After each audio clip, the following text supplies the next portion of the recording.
दोस्तों आईआरएफसी में बहुत सारे ऐसे इन्वेस्टर हैं जो ऊपर के लेवल पे खरीद कर फंस गए हैं और बहुत सारे इन्वेस्टर ऐसे हैं जो अब सोच रहे हैं कि खरीदे या ना खरीदे। तो जो लोग इन्वेस्टेड हैं उनके लिए भी ये वीडियो इम्पोर्टेंट है, जो लोग खरीदना चाहते हैं उनके लिए भी इम्पोर्टेंट है।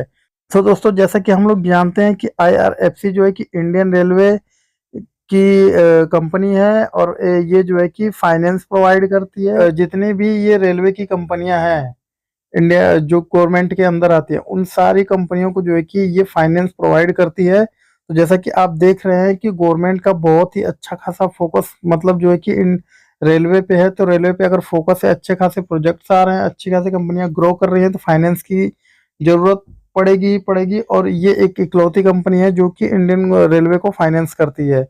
तो जब फाइनेंस कर रही है तो जाहिर सी बात है कि बड़े लेवल पे इसको फाइनेंस करना है। और सबसे बड़ी बात इसमें जो एनपीए रेशियो होता है वो इसका 0 है, ना के बराबर है। क्यों?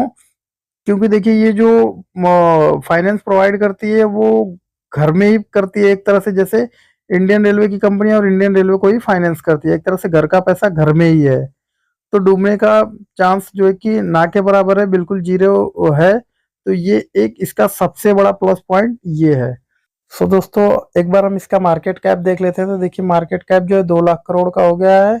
स्टॉक का जो पी है 34 का है। स्टॉक का आरओसी जो है वो 5% का है।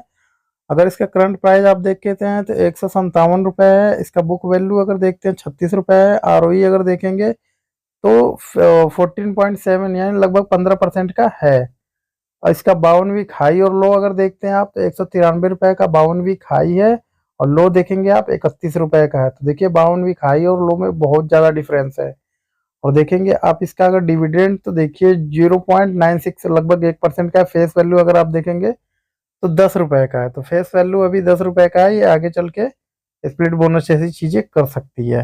तो दोस्तों अगर देखेंगे कंपनी का जो सीएजीआर है काफी शानदार है। 25% के सीएजीआर से ये लास्ट 5 ईयर में ग्रो हो रही है और इसका डिविडेंड भी काफी शानदार है। और जो स्टॉक जो है कि अपने बुक वैल्यू से 4.25 टाइम पे ट्रेड कर रहा है। दोस्तों जैसा कि हम लोगों ने देखा कि इसका 52 वीक का हाई और लो में काफी ज्यादा डिफरेंस है। तो देखिए जो 52 वीक का हाई है वो जो है कि यहाँ पे बना था।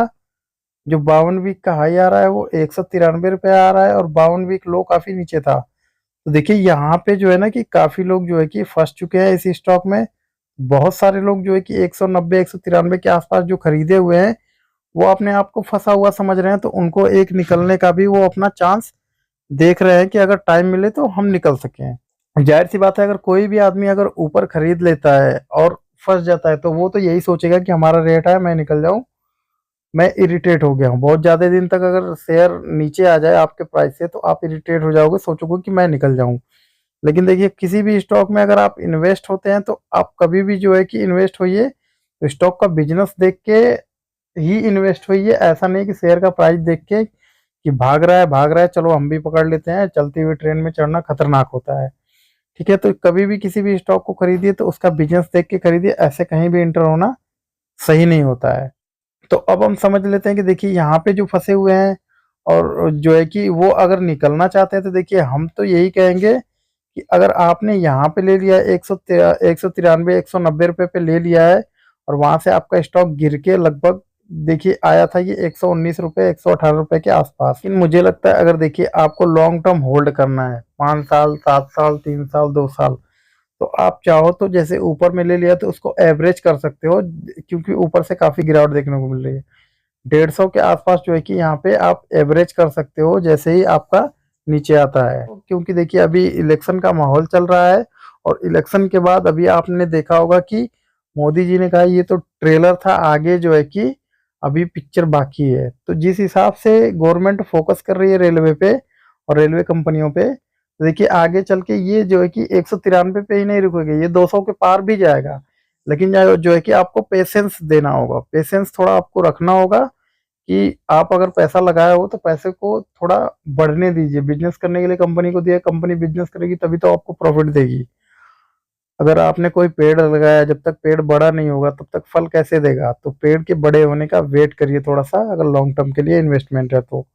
और शॉर्ट टर्म में है तो देखिए शॉर्ट टर्म का तो मार्केट सेंटीमेंट कुछ भी कहा नहीं जा सकता कि मार्केट किधर जाएगा किधर नहीं जाएगा। लेकिन लॉन्ग टर्म में जो है कि बिजनेस देख के अगर आप इन्वेस्टेड हो रहे हैं तो लॉन्ग टर्म में आपको अच्छा खासा प्रॉफिट हो सकता है। देखिए नए इन्वेस्टर जो है कि एक यहाँ पे एंट्री ले सकते हैं, लेकिन देखिए उनको जो है कि अगर नीचे आता है 20% 25% और गिर जाता है तो और आप खरीदिए, उस हिसाब से खरीदिए कि नीचे गिरेगा तो मैं और खरीदूंगा। क्योंकि देखिए इसमें एक अभी हैंगओवर बचा हुआ है, वो जो है कि इसमें जो है कि ओएफएस आना बचा हुआ है। क्योंकि इसमें जो है प्रमोटर की होल्डिंग ज़्यादा है और वो एज फॉर सेबी जो है कि उतनी होनी नहीं चाहिए जितनी इसमें है।